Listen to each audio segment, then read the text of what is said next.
ব্যবসা রাজনীতি। আপনারা খেয়াল করবেন, স্বাধীনতা পরবর্তী সময়ে বাংলাদেশের সংসদে ব্যবসায়ীদের পদ অনেক কম ছিল। ব্যবসায়ীরা সংসদে যায় রাজনীতি করার জন্য নাকি ব্যবসা করার জন্য সেটা বুঝতে হবে। ব্যবসায়ীরা যখন সংসদে বসে আইন প্রণয়ন করে, সেই আইন প্রণয়ন করে ব্যবসার সুবিধার জন্য, এবং সেইটা না বুঝলে আসলে আমরা অনেক জায়গায় বুঝবো না। ব্যবসায়ীরা রাজনীতিতে আসা বা রাজনীতি থেকে ব্যবসা করা, এই দুটোর মধ্যে যে যোগসূত্র, সেখানে এই সমস্ত কিছু রয়ে গেছে বলে আমরা মনে করি।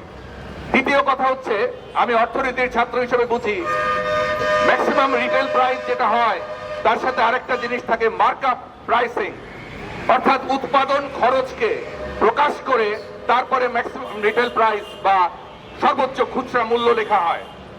আমরা জানি আইনগতভাবেই সরকারি বেসরকারি যে কোনো ম্যাক্সিমাম রিটেল প্রাইসের জন্য মার্কআপ প্রাইসিং থাকতে হয়। আপনারা দেখবেন 8 টাকা 10 টাকার পানির বোতল 20 টাকায় বিক্রি হয়, 5 স্টার হোটেল বা হোটেল ভেদে সেটা 50 টাকা 100 টাকা। অর্থাৎ ম্যাক্সিমাম রিটেল প্রাইস বা সর্বোচ্চ খুচরা মূল্য এক ধরনের মরীচিকা, যার মাধ্যমে এই দেশের মানুষকে সবচেয়ে বেশি শোষণ করা হচ্ছে। আজকে থেকে আমরা আন্দোলনের ডাক দিতে চাই, এখন থেকে মার্কআপ প্রাইস ঘোষণা করতে হবে, যাতে ব্যবসায়ীরা মার্কেট প্রাইস যখন ঘোষণা করবে, আইনগতভাবে সেই ঘোষণাপত্র যখন থাকবে, তখন তার সাথে মিলিয়ে ক্রেতারা ঠিকই বুঝতে পাবে যে তাকে কত টাকা প্রফিট দেওয়া হলো। এই প্রফিট ইচ্ছা মতো করার জন্য এখন যে শুধুমাত্র খুচরা মূল্য লেখা হয়, সেটা আসলে অবৈধ না হলে আমরা ভোক্তারা কোনোদিনই বুঝতে পারবো না আমাদেরকে কোথা থেকে ঠকানো হচ্ছে।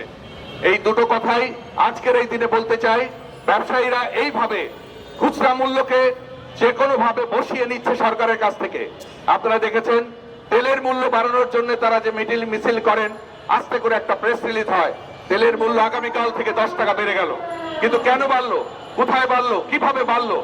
আবার তেলের মূল্য যে আন্তর্জাতিক বাজারে কমে, সেই খবরটা কিন্তু আসে না। কিন্তু মার্কআপ প্রাইসিং এর প্রতি যদি জনগণের আস্থা থাকে, মার্কআপ প্রাইসকে যদি জনগণ বুঝতে শেখে, তাহলে ঠিকই খুচরা মূল্যের সাথে মার্কআপ প্রাইসের পার্থক্য বুঝে মানুষ ন্যায্য অধিকার বুঝতে পারবে। এবং ন্যায্য মূল্য আর সর্বোচ্চ খুচরা মূল্য কখনোই এক নয়। ন্যায্য মূল্য হচ্ছে মার্কআপ প্রাইসের সাথে তুলনা করে যে মূল্যটা নির্ধারণ করা হয়। কাজে আজকের এই আন্দোলনে এই ধরনের যে আমরা পরিস্থিতি দেখতে পাচ্ছি, সেটা শুধু আব্দুল জব্বার নয়, এটা ক্রেতাদের উপরে হয় এবং হবে যদি আমরা সচেতন না হই।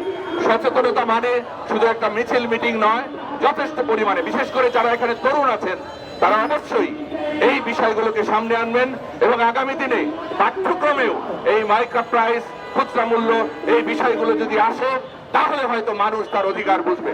সবাইকে অনেক ধন্যবাদ, আপনারা ভালো থাকুন।